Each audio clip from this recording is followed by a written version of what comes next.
there, it's Beth at My Queen of Wands, and I was talking in a book group with someone, I guess it's a couple weeks now, and we were talking about forgiveness, and I have what I call my forgiveness list, or often I just refer to it now as my F list. And I was after reading Lucky Bitch by Denise Duffield Thomas, luckybitch.com. Awesome. Love her book, and also I've been doing part of one of her download programs, and also after working with Rev.Kerti and her Forgive the Shit program, last year was a big, just, if I thought was getting my way, I was forgiving it. I was forgiving left and right.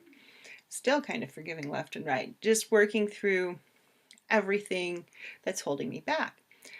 And one of the things about forgiveness is to remember is that, you're not condoning someone's crappy behavior. If someone abused you, you're not saying that's okay. What you are working on is saying, even though I didn't deserve this and I didn't do anything for it to happen, in some cases, or maybe you did do something, not in case of abuse, not just making sure there. But, like say you were mean to someone for whatever reason. It's not condoning crappy behavior of someone else. If someone's hurt you, it's not that. What forgiveness is saying, even though I didn't do anything wrong, I still have taken on this energy.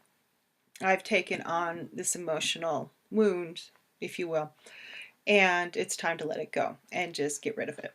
That's what forgiveness is. It's not saying, it's okay you hurt me. No, hurting people's not okay. It's called abuse. That's not okay. But disengaging your energetic work with that situation, that's your responsibility. They can't do it for you. And so you just start forgiving. And when I was taking Reverend Kerti's survey before she put out her program, Forgive the Shit, it's like I realized at that point in time that I had to forgive myself for living.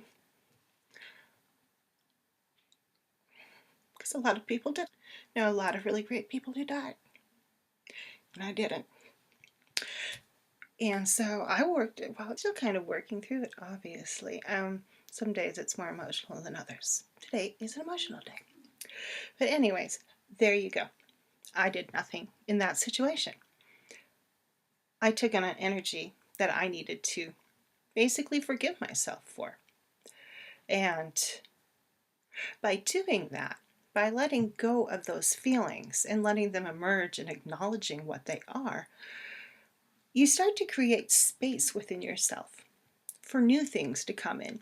It's like they don't hit into that wall of old stuff. If you never let anything go emotionally, you start to become, as I think of as an emotional hoarder. And if you've ever watched the show called Buried Alive, Hoarders Buried Alive, many of the people on the show are very mentally cluttered, emotionally cluttered inside. There's usually, a lot of times there's a death or something. I always tell my mom, it's like you're only one death away from being a hoarder.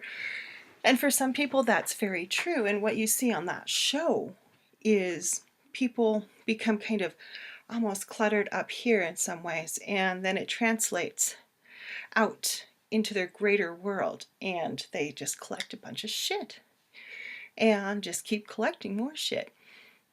And by mentally decluttering, you are more able, I think, to, one, get rid of the shit in your head and get rid of the shit in your life and the extra clutter you don't need.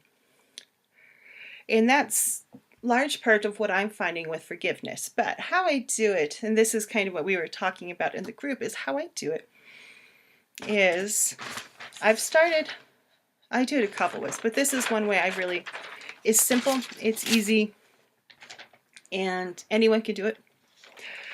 And I got this idea from Lucky Bitch. Denise had a really great idea where you write down everything, and she deals with money. And this is kind of just, at this point, it's money, it's everything. anything that I feel like cranky about or it's in my way, I put it on this list. And I just recently restarted it. I got my F list. And let's see, can we see this? And as you can see, it's low tech. I write it down on my piece of paper. And what I do is pretty much at least once a day, I sit down and I read my list, and this is what it sounds like. First one on my list is fucking blocks. I forgive you. I'm sorry. I love you.